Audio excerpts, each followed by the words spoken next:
Let's face it, winning in the normal way by taking all 6 prize cards can get pretty boring. We can try to spice things up by playing to win by deck out, but those types of decks are usually either lame, bad, or both. No, here's something a little more interesting. What about the cards that explicitly let you win the game off of their own effects? So cards like this aren't too uncommon in other card games, they show up every once in a while, but Pokemon tends not to print alternate win conditions very often. The main issue is that there's just no way to interrupt the opponent's turn in Pokemon, shut up, so there's a very fine line that needs to be drawn when creating cards with effects like this. After all, if there is any way to trigger these types of effects on the first turn of the game, the entire game becomes basically unplayable. Today we are going to go over the alternate win cons in the Pokemon TCG, but before we do that, let's talk about a couple of honorable mentions. Slowbro from Unbroken Bonds flips 3 coins and does 100 damage for each heads. 3 heads knocks out anything in that format, which is pretty good, but if all of them are tails, you instantly lose. So this is like the opposite of what we're looking for here, but this is notably the only card in the game that includes the text, "You lose this game."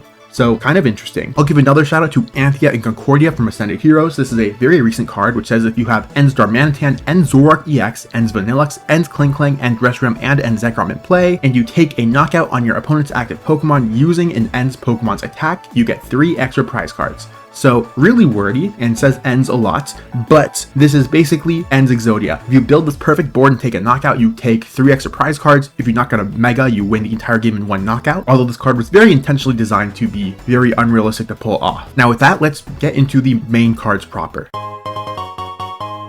Lost World is a Sonic game. Also, it's a field spell, but no. Here is a Lost World from Call of Legends. This stadium card says once during each player's turn, if that player's opponent has 6 or more Pokemon in the Lost Zone, the player may choose to win the game. Okay, so there's a little bit to unpack here. So to be clear, Call of Legends came just too early to be a part of the expanded format, and because I've never seen anyone actually acknowledge Unlimited as a real format, we're not going to consider the later Lost Zone support cards when talking about this one. So first of all, what is the Lost Zone? The Lost Zone is a mechanic that fades in and out of the format every few years. Basically, the Lost Zone does not matter at all until a card comes out that explicitly mentions it. The Lost Zone itself is basically a second discard pile that can't really be interacted with as easily. Think Banishment in Yu-Gi-Oh, for example. For this card to be good, we need to be able to find a way to easily send our opponent's cards to the Lost Zone. Furthermore, we want to specifically send Pokemon, and that's where things get a little bit awkward. Despite coming out in 2011, this was Pokemon's first real alternate win con on a card, so it was pretty heavily hyped up. Specifically, people thought this card would be completely broken alongside Gengar Prime from Triumphant. Gengar Prime does 2 things. First off, its Catastrophe Pokebody meant that any of your opponent's Pokemon that you knock out would go straight to the Lost Zone. More importantly, the Hurl into Darkness attack let you look at your opponent's hand and potentially rip out a ton of Pokemon if you had enough energy in play. In practice though, this just wasn't happening consistently. Once your opponent knows what you're up to, which they'll probably be able to tell when they see your starting board, they can just play to keep Pokemon out of their hand as much as possible, and it ends up being just a little bit too difficult to get 6 whole Pokemon into the Lost Zone. There was some counterplay to this, like using Mr. Mime from Call of Legends to check your opponent's hand, and then Spiritomb would force them to draw a new hand if there aren't enough Pokemon there. But again,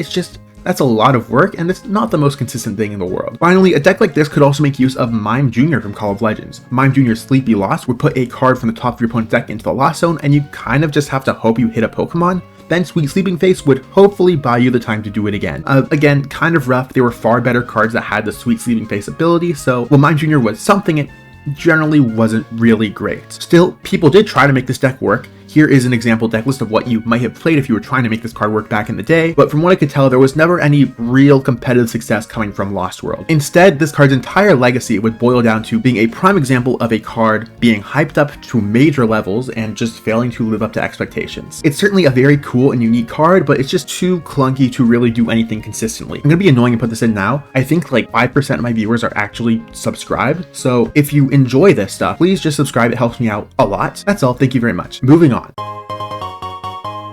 Our next card is Slowbro from XY Breakpoint. That's right, it took 5 years for us to get our second alternate win condition. Let's check this out. Slowbro has the attack Walk Off Homer. For 3 colorless energy, if you use the attack when you only have 1 prize card left, you win the game. I don't think this was really worth the wait. I mean, it's a funny card, but it's just so bad.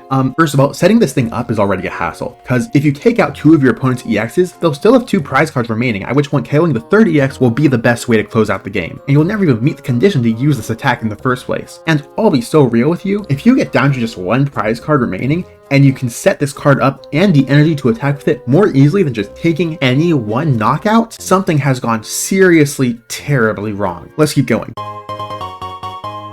Now, we're understandably going at kind of a slow pace here, and we started from Heartgold, Soulsilver, and now we're jumping to X, Y, and honestly, both those cards have been, at best, a bit underwhelming. But here we are in the Sun and Moon era, where there are 3 different alternate win conditions that will be introduced in the exact same set. Let's talk about these. All 3 are unknown, so I'll refer to them from their abilities. Let's start with Unknown Missing. Missing has the ability Missing that says, once during your turn before your attack, if this Pokemon is your active Pokemon, and if your opponent has 12 or more supporter cards in the Lost Zone, you may use the ability. If you do, you win this game. So it's another win condition, and it's pretty similar to Lost World. That's pretty cool. This set did include a bunch of Lost Zone adjacent cards, and honestly, a lot of them are also Johto Pokemon. I don't know if that's a callback or something, but I think it's cool. Anyway, Unknown Missing is one of many different Lost Zone cards in this set, and you may have already picked up on this, but this is really, really, really bad.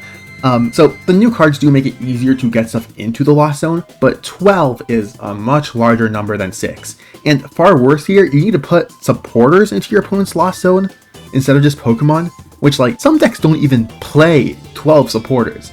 That's a lot of work to get a card like this set up, and quite frankly, this card is basically unusable. I don't think it's ever seen any kind of competitive success. Let's keep looking. Our second unknown is Unknown Damage, which of course has the ability Damage, which says once during your turn before your attack, if this Pokemon is your active Pokemon, and if there are 66 or more damage counters on your benched Pokemon, you may use this ability. If you do, you win this game. This one isn't looking too hot either. Having 660 damage spread throughout your board seems kind of unreasonable, and of course if your opponent sees this, they'll probably play to take one-hit KOs, and they certainly won't enable this type of strategy for you. So obviously, if we want to make this card work, we need to find a way to put damage on our own board without our opponent's help. Now, nothing really existed to facilitate this in standard format at least, and so in standard this card remains completely irrelevant the whole time through. But of course, with the massive card pool and expanded, there is in fact a way to make this card work. So on your field, you want this unknown in the active, the stadium Team Magma's secret base to be up, while your bench should have a Reuniclus from Black and White,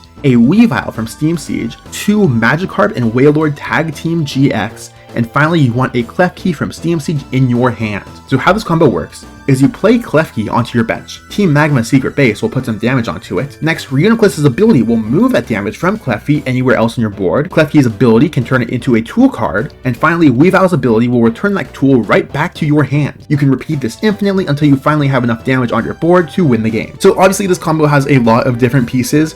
So I didn't see any major competitive success from what I could tell, but it was good enough to win some games. And since there's really not much your opponent can do to interact with this combo, it's just about whether or not you can set it up. As a result, this unknown would eventually be banned in expanded format since, let's be real here, there's really no case in which this card is good and the game is better because of it. And now, last but certainly not least, because Unknown Missing is least, here is Unknown Hand. Unknown Hand has the ability Hand, which says once during your turn before your attack, if this Pokemon is your active Pokemon, and if you have 35 or more cards in your hand, you may use this ability. If you do, you win this game. Hand is probably the most naturally achievable win condition out of all of these so far. This card actually saw a lot of play, even in standard format, as a win condition in stall decks. There are quite a number of high placing finishes with this card, to the point where I really can't name all the ways it was used, but the strategy was generally pretty consistent, even if the cards themselves varied. Basically, use Pokemon with high HP or some kind of walling ability to stay alive for as long as possible, hope your opponent can't break your lock, and eventually you'll just end up with 35 cards in hand. Koopa from Shining Legends was a pretty decent wall. Carbink from Lost Thunder can equip Fairy Charm UB to become immune to attacks from Ultra Beast and ability Pokemon. Regigigas with Ancient Crystal is a single prizer that can easily tank hits,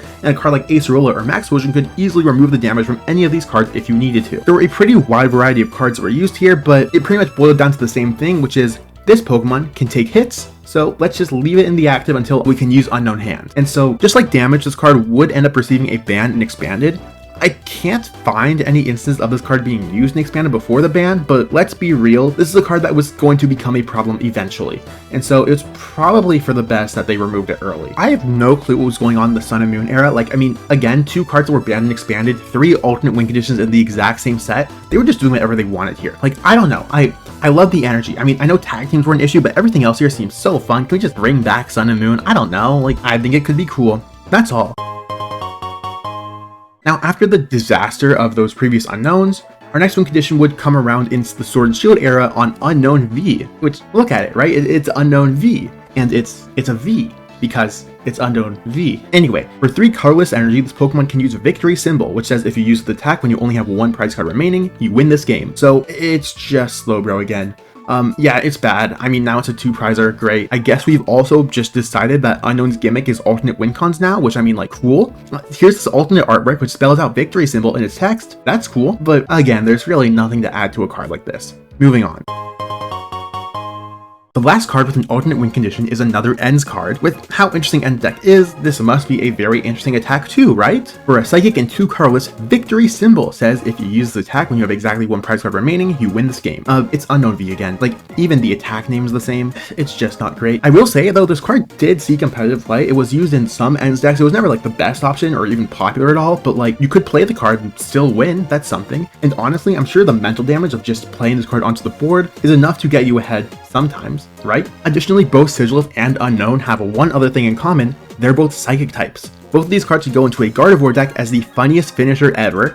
Again, not exactly good, but it was really funny. Anyway though, that's everything. Alternate win conditions in Pokemon are, again, pretty rare because there usually isn't anything you can do to interrupt an opponent's turn besides full-blown floodgates. So if any of these cards were actually good, it would be pretty bad for the actual health of the game. As a result, most of these cards were intentionally designed to be bad, except for whatever they were cooking in Lost Thunder. I mean, gosh, what were they on? That's all though, thank you.